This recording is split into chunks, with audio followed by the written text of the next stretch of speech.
Hello and welcome. I'm Anet A8, and in this episode we're going to be talking about the Pi camera.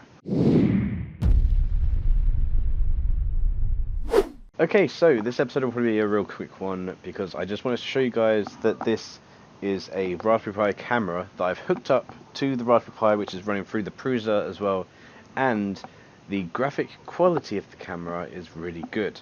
I was actually quite surprised. I thought it was exactly the same as the Logitech C920, and that's great in my books because the C920 is what you're watching me on right now, and that's a great camera. I will very soon have a upgrade for the camera rig and the camera setup. Stay tuned for that because it will be probably in the next month or so. I'll get a new lens and we can go back to the DSLR, and probably a 35mm lens, I guess, or something like that. But yeah, I have a host of new stuff coming for that, and that'd be cool. I'll probably do an unbox of some sort, or a new camera rig setup video or something like that. Anyway, I found some files on Thingiverse, and I wanted to make a dedicated camera for the Prusa printer. A lot of people probably want to do this as well, so I thought I'd make a quick video on it to show you how I did that. So we have this file here. It will be in the description below. I printed this in PLA, and there's a part here. You don't need to take the printer apart at all for this, which is really good and really handy. You print a bit that goes inside the frame, and a piece that goes on the outside of the frame. You screw them together.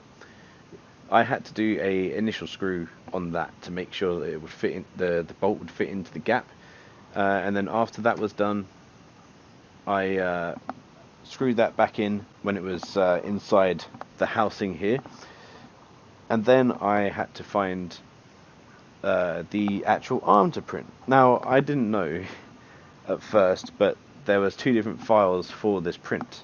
So there was the initial one, which was for the arm going up, and then there was another one for the head bit, which is this bit.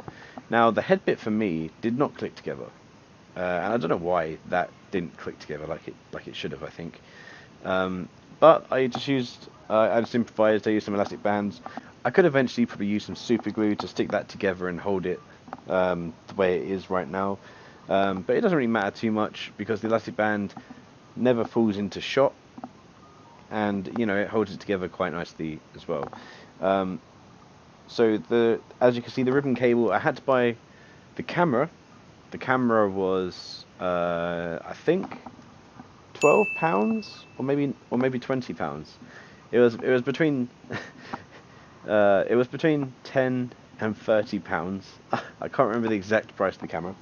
The cable, this cable is a meter long cable. It goes down there, and then I didn't really neaten it up. But what I need to do eventually is to tie that in there so that it goes up into the box with all the other cables, and then eventually it will come through into the box at the top.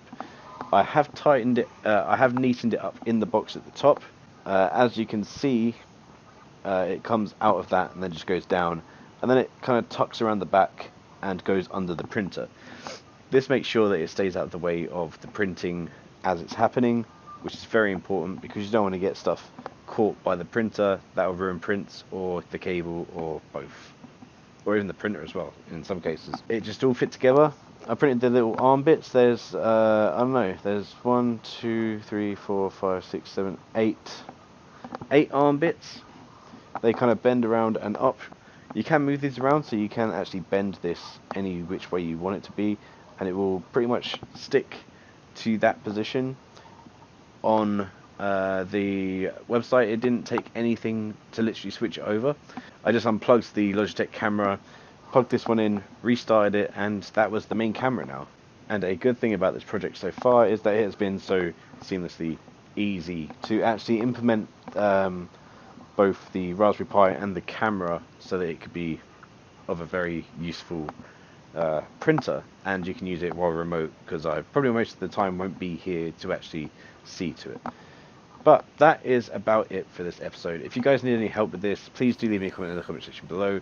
I'll be happy to go through any part of this whole process of getting that to work with you. Don't forget to subscribe. Let me think, follow me on Twitter @Nathan2, and thanks for watching.